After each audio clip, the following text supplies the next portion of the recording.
Ok les mecs, bienvenue sur cette vidéo. Alors, je vous préviens tout de suite, cette vidéo, il y aura zéro montage.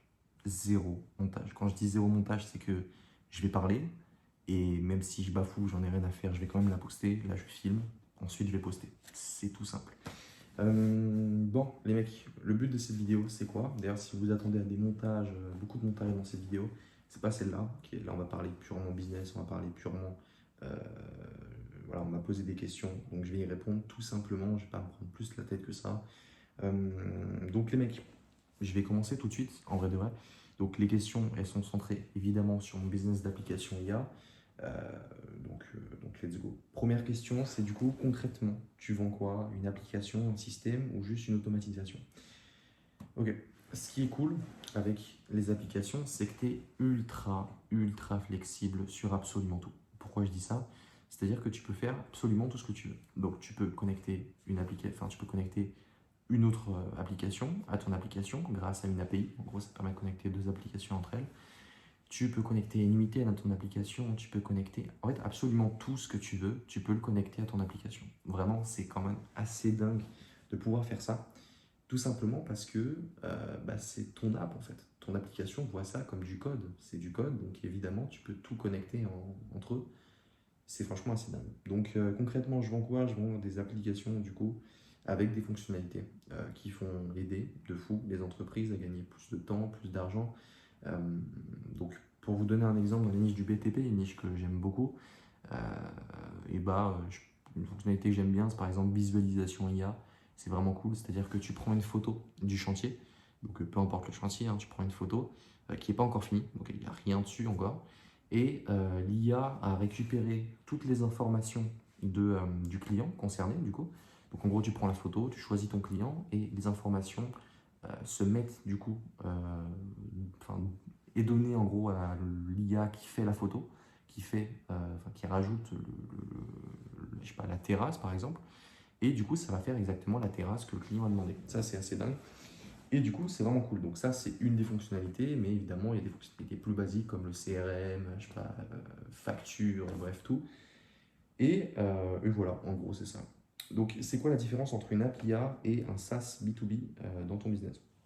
Donc, la différence entre un SaaS B2B, c'est une très bonne question, c'est parce que j'ai vu la question sur TikTok, mais la différence entre un SaaS B2B et une application que moi je fais pour une entreprise, pour ceux qui ne savent pas, un SaaS B2B, c'est en gros la même chose que mes applications, à peu près, avec beaucoup moins de flexibilité, c'est-à-dire qu'il y a déjà des fonctionnalités déjà prêtes, mais tu ne peux pas en rajouter, parce que du coup, tu n'as pas accès au code et tout, bref, c'est déjà sur le web.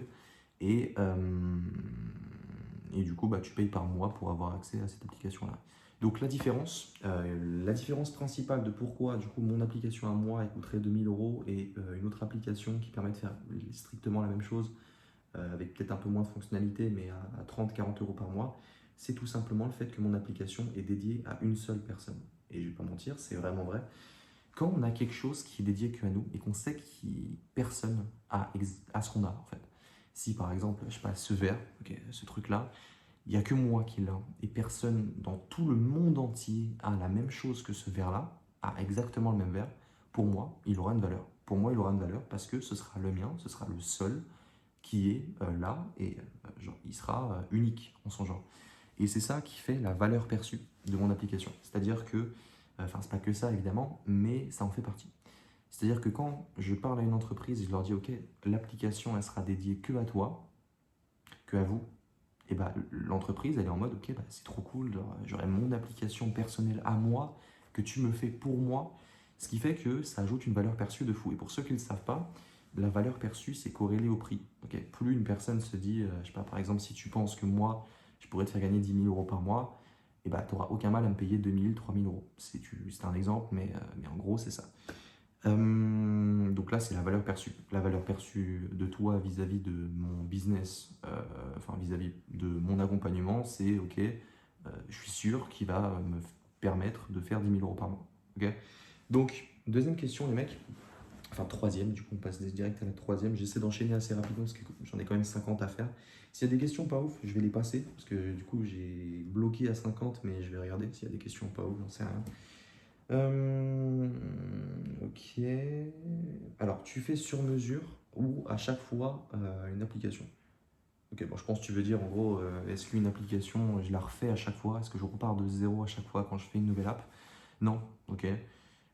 L'avantage d'une application, c'est que c'est ni plus ni moins que du code. Vois ça comme une grande ligne de code. Ton application, c'est du code, ok. C'est des grands codes. Je ne saurais pas vous dire parce que je ne sais pas coder, mais voilà, c'est du code en gros. Et ce que vous pouvez faire du coup, c'est dupliquer ce code. Vous avez déjà un code et vous pouvez le dupliquer, le mettre en deux fois. C'est que du texte, du code. Donc vous mettez en deux fois du code et ben vous aurez deux applications. Le seul truc que tu ne peux pas dupliquer, c'est ce qu'on appelle le back-end. Donc c'est en gros ce qu'il y a derrière l'application. Donc là, c'est par exemple la base de données. Je vous ai parlé d'API tout à l'heure, du fait de fonctionner, enfin de connecter bien deux applications entre elles. Et bah ouais, on peut le faire, mais peut-être qu'il n'y aura pas les mêmes besoins pour l'autre application et du coup, il faudra changer certains trucs. Donc oui, on peut la dupliquer, il y a certains trucs qu'on ne peut pas, mais en gros, le front-end, donc juste le visuel d'une application, ça on peut le dupliquer dans tous les cas, à coup sûr, parce que c'est juste des lignes de code. Mais voilà. Donc quatrième question. Tac, tac, tac. Quand un client dit on veut tout, tu captes comment sans le perdre? Ok, donc je pense que tu veux dire quand un client demande beaucoup trop de fonctionnalités, ça arrive. Euh, ça arrive beaucoup. Moi, l'avantage que j'ai, c'est que je fais du contenu. Ok, mine de rien, c'est un énorme avantage. C'est-à-dire que quand je parle à des entreprises, et bah, ils me connaissent déjà. Donc en fait, il n'y a pas de souci. Genre, ils me connaissent, donc c'est beaucoup plus simple pour moi de vendre. Mais c'est vrai que s'ils demandent beaucoup de fonctionnalités, moi j'ai déjà un cadre au début, que j'ai déjà mis un cadre en place de, ok, je leur ai dit au début de l'appel, ok, bah si vous me demandez d'ajouter plus de fonctionnalités, si vous me demandez d'ajouter beaucoup de fonctionnalités, dans ce cas-là, évidemment, ça me demandera plus de travail et donc le prix va augmenter. Ok. Donc je mets le cadre au début. Donc c'est clair pour eux que le prix va augmenter si jamais ils me disent d'ajouter de fonctionnalités. Donc si à la fin de l'appel ils me disent ok, je veux ça, je veux ce truc, je veux ce machin, ah, est-ce que c'est possible de faire ça? S'ils me font un énorme cahier des charges, dans ce cas je vais évidemment leur dire que soit bah, c'est pas possible, dans ce cas je serai un peu un flemmard parce que j'aurai la flemme de tout faire, mais, ou soit dans tous les cas bah voilà, le prix sera beaucoup plus élevé que celui que j'avais dit de base, ou plus que 3000 ou plus que 4000. Parce qu'évidemment, moi, mes applications, quand je vous dis 2000, 3000 euros, c'est en gros la moyenne. En gros, c'est une moyenne. Euh, donc voilà, mais une application, très, très honnêtement, avec des millions de fonctionnalités, des trucs incroyables, hyper, hyper galères à faire, ça peut vite aller à 20, 30 000 euros. No joke. Je pense que vraiment une grosse, grosse app avec beaucoup, beaucoup de fonctionnalités, ça peut aller à ce prix-là. Ok, prochaine question. Tu fais signer un contrat? Si oui, qu'est-ce que tu mets dedans? Genre, primaire, délai. Ok. Moi, généralement, ce que j'aime bien faire, c'est ce que je vous conseille à vous. Moi, j'ai déjà des contacts. Donc, les contacts que j'ai, bah, j'ai des techniques, je vous en parlerai un petit peu après, quand on va parler un petit peu plus de prospection. Mais euh, en gros, oui, j'ai des contrats. Donc, des contrats qui disent, en gros, une fois que l'appel de vente est fini, une fois que j'ai réussi à vendre l'app, le contrat, il dit, en gros, OK, j'ai un mois pour délivrer l'application. Et si je ne l'ai pas fait, bah, la vente s'annule. Et si je l'ai fait, du coup, ils doivent me payer. Et du coup, ils me payent avant. Ou alors, ils me payent avant, ça dépend.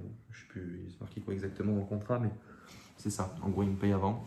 Et ensuite, du coup, bah, enfin, ils mettent un acompte, quoi. Et à la fin, bah, du coup, ils me passent le reste. Ça dépend. Vous pouvez procéder de 10 000 manières. Moi, j'ai procédé de 10 000 manières pour plein, plein, plein d'apps. Ça dépend. Des fois, ça dépend des entreprises aussi. Elles préfèrent procéder d'une autre manière, donc c'est un peu chiant. Mais ouais, généralement, je fais ça comme ça. Je mets un contrat de OK, bah, dans un mois, bah, vous aurez votre application. Et si vous ne l'avez pas, et bah, bah, tout simplement, vous ne paierez pas.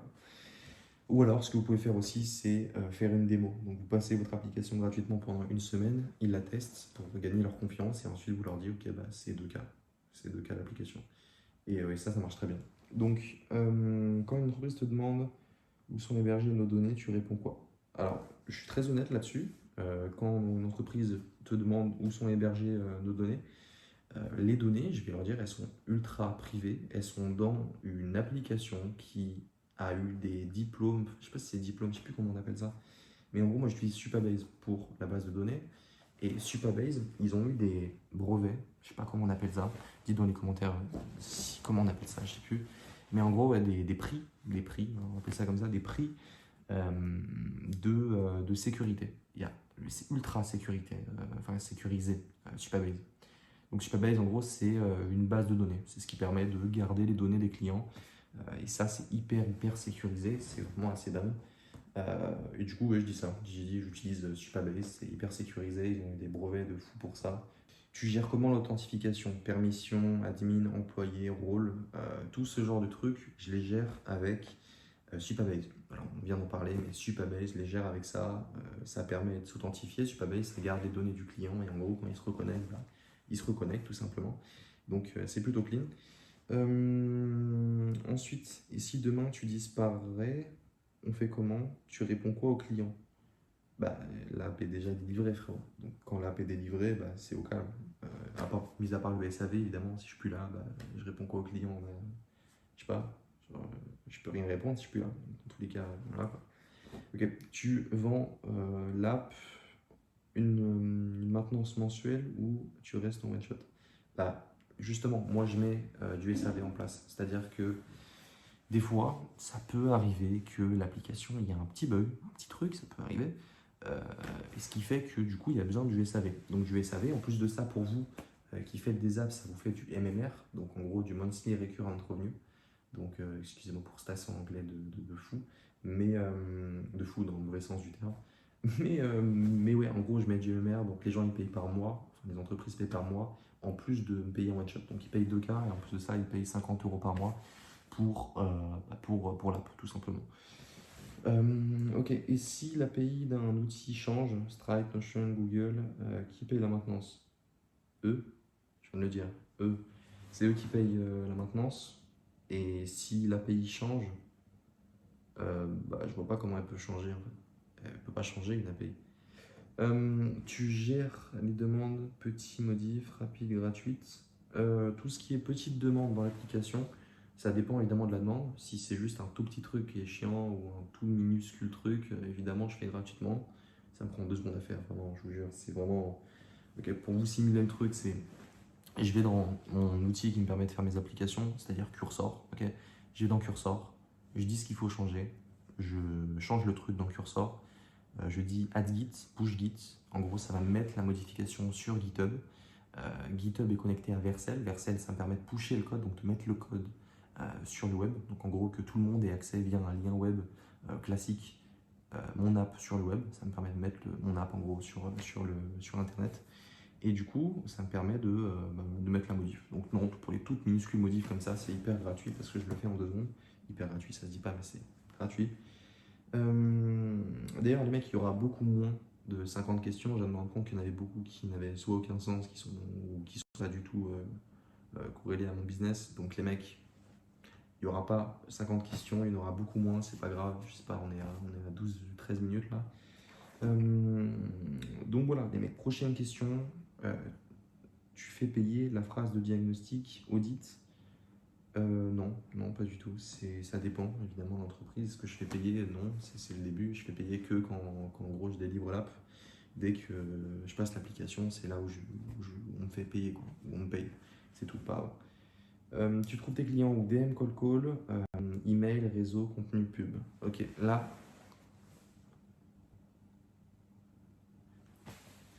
Ok, mec, là ça va être intéressant parce que bah, on va parler un peu plus de prospection. J'en ai pas beaucoup parlé, c'est sûr que dans mon contenu, etc. D'ailleurs, vous pourrez aller voir pour ceux qui m'ont jamais vu avant et qui viennent de regarder cette vidéo, allez voir mes autres contenus, j'en ai fait pas mal. Du coup, au niveau de la prospection, ok, je pense que, vous savez quoi, je vais faire la prospection, j'ai pas envie que cette vidéo dure 10 000 ans. Je vais faire la prospection, ensuite je vais m'arrêter là, et de toute façon j'aurai une vidéo qui va sortir demain après-demain. Cette fois où je vous présenterai bien plus sur mon PC, je serai sur mon PC et là je vous présenterai les trucs. N'hésitez pas aussi, j'en profite. Il y a un lien pour prendre un appel avec moi juste en dessous. Si jamais vous êtes vraiment motivé à vous lancer dans ce business d'application IA pour les entreprises, que vous pouvez vendre plusieurs milliers d'euros. Si vous voulez vraiment vous lancer là-dedans, je ne parle pas aux personnes qui ne veulent pas ou qui doutent, bref, si tu veux vraiment te lancer, et si tu n'es pas ce genre de personne qui doute ou bref, tout le monde doute, mais ce genre de personnes qui dit qu'ils vont faire un truc, en fait, ils ne le font pas, et bah prends ton call, prends ton appel, parce que je pense que ça pourrait être incroyable pour toi. Ce sera moi, ce sera pas un closer ou j'en sais rien, ce sera vraiment moi dans l'appel, ok. En tout cas, je veux que des personnes sérieuses en appel, du coup, prenez votre appel, tous ceux qui qui veulent se lancer. Ok, prochaine question. Du coup, évidemment, on parlait de prospection. Donc, au niveau de la prospection, moi, d'ailleurs, je suis très fatigué, les mecs. Excuse-moi, il est genre 2h45 du matin. C'est pour ça que je parle comme un fou. Je bégaye, c'est pas grave, je m'en fous. Mais voilà, de toute façon, on est un max authentique ici. Mais voilà, au niveau de la prospection, moi, ma technique, là je vais vous présenter ma technique. Tous ceux qui sont restés juste ici, je pense que c'est vraiment les boss, ok, c'est les mecs qui veulent vraiment se lancer de fou. Je pense pas que cette vidéo fera beaucoup de vues dans tous les cas.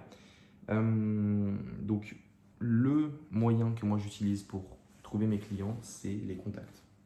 C'est avoir des contacts. Je vous parlais tout à l'heure de niche de BTP, je vous ai dit les artisans.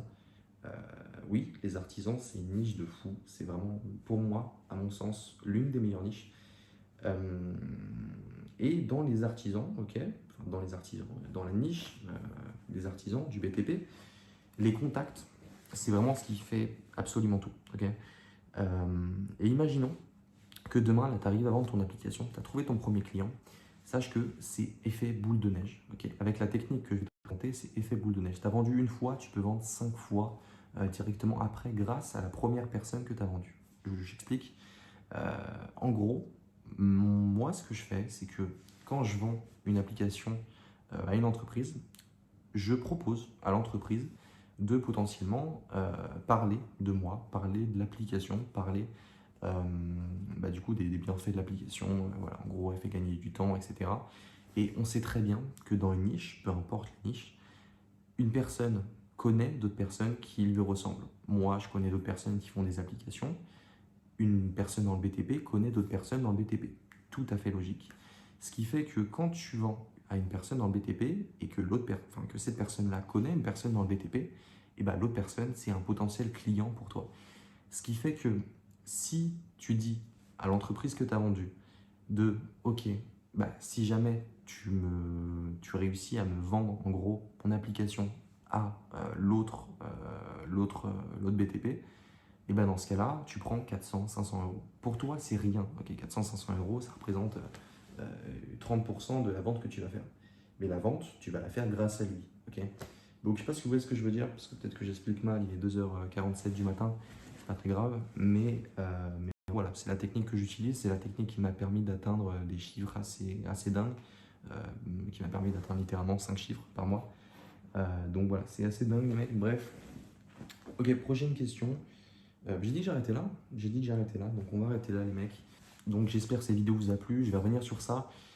Les mecs, pour tous ceux qui sont vraiment motivés, qui veulent vraiment se lancer là, je pense que là, actuellement, dans cette partie de vidéo, il n'y a que les personnes qui sont ultra motivées. Donc les mecs, pour tous ceux, là je parle de vous, qui sont ultra motivés, qui veulent vraiment se lancer dans ce business-là, cliquez juste en dessous, les mecs, sur le iClose. Voilà, prenez votre appel avec moi. Ce sera avec moi, hein, ce ne sera pas avec une autre personne. On parlera un petit peu de vous, un petit peu voir comment moi je peux vous aider dans ça, et puis voir évidemment comment vous puissiez faire pareil que moi, tout simplement, vendre des applications aux entreprises, parce que je vous dis que c'est simple, c'est pas si compliqué, j'en ai fait beaucoup des business, celui-là c'est vraiment l'un des plus simples et pourtant l'un qui rapporte le plus. Mais c'est pas c'est pas si facile non plus. Okay, il y a des bugs, il y a des trucs chiants, il y a des trucs relous, comme absolument tous les business. Faut pas s'attendre à un truc, tu claques des doigts et tac, tu vas vendre ton app. Non, ça marche pas comme ça. Il faut avoir les bonnes techniques, il faut avoir les bons process. Et pour ça, il faut parler à quelqu'un qui est passé par là, tout simplement. Donc voilà les mecs, prochaine vidéo demain, après-demain, je sais pas. Je vais voir. Je vais essayer d'être un max régulier sur YouTube. Donc les mecs, mettez des idées de vidéos en dessous, là. Mettez des idées et je les ferai. Toutes les idées là, vous mettez, je les ferai, ok? Bon allez, à demain, après-demain, je sais pas, mais ciao.